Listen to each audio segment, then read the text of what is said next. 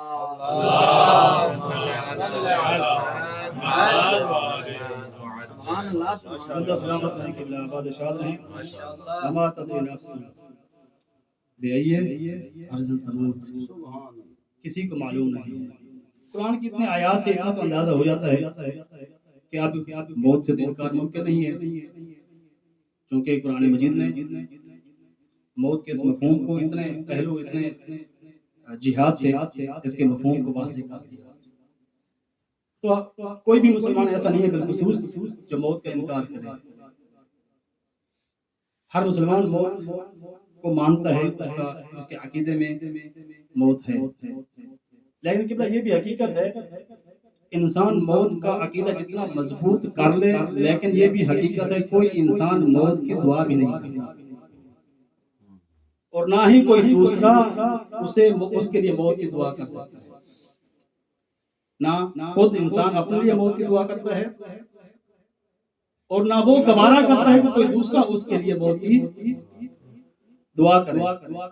72 جانتے تھے ہمیں سرزمین کربلا پہ ہمیں موت آنی ہے، اور فقط اتنا نہیں کہ قبلہ ان کو پہلے سے معلوم تھا کہ ہم نے وہاں جا کر مرنا ہے، بلکہ وہ موت کے لیے آمادہ تھے، وہ موت کے لیے تیار تھے، موت کی معرفت ان کے پاس موجود تھی۔ جب امام حسین علیہ السلام مکہ سے کربلا جا رہے تھے، راستے میں آنکھ لگ گئی، اٹھے تو کلمہ استرجاع انا للہ و انا الیہ راجعون پڑھا، تو جناب علی اکبر نے پوچھا بابا کیا ہوا؟ امام حسین نے بتایا، تو اکبر نے پوچھا کہ کیا ہم حق پہ نہیں ہیں؟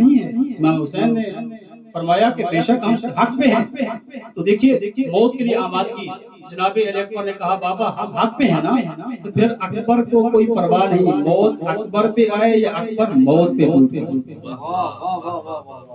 اور اسی طرح جناب قاسم کے بارے میں بھی ملتا ہے کہ شب عاشور جب نام لکھے جا رہے تھے، جناب قاسم بھی کوشش کر رہے تھے کہ میرا نام لکھا جائے، اس وقت امام حسین نے پوچھا تھا قاسم سے کیف الموت عندک، تیرے نزدیک موت کا مفہوم معنی کیا ہے؟ اس وقت معرفت برحمۃ اللہ جناب قاسم نے بیان کیا، جس سے پتہ چلتا ہے کہ وہ بھی موت کے لیے آمادہ تھے، موت کی اہمیت کو جانتے تھے۔ کہا کہ الموت احلی من العسل، اے مولا جو جان آپ پہ قربان ہو جائے، جس جان پہ آپ کی رقابت میں موت آ جائے، وہ موت شہد سے بھی میٹھی ہوتی ہے۔ تو یہ ہستیاں موت کے لیے آمادہ تھی، جہاں انہیں یہ علم تھا کہ ہمیں کہاں موت آنی ہے، تو یہ موت کے لیے آمادہ تھے۔ لیکن مجھے کسی بھی کتاب میں نہیں ملا کہ ان میں سے کسی نے کبھی موت کی دعا بھی کی۔ بے شک ان کو مقام موت معلوم تھا، آمادگی تھی، لیکن انہوں نے کبھی موت کی دعا نہیں کی۔ ہاں ایک ہستی ہے اہل بیت میں سے، تاریخ ان کے بارے میں جملہ لکھتی ہے کہ وہ دعا کرتی تھی اللہم عجل وفاتی، اور فقط اتنا نہیں کہ اللہم عجل وفاتی، بلکہ وہ کہا کرتے تھے اللہم عجل وفاتی سریعا۔ اب عجل کا بھی وہی معنی ہے جو سریع کا معنی ہے، دونوں مترادف ہیں۔ اے اللہ فاطمہ کو جلد موت دے دے، اور یہ تاکید ہے ساتھ سریعا، کہ کہیں ایسے ہی منہ سے جملہ نہیں نکل گیا اللہم عجل وفاتی۔ سریعا کہتا ہے کہ زہرا اپنے ارادے اور قصد سے موت کی دعا کر رہی تھی۔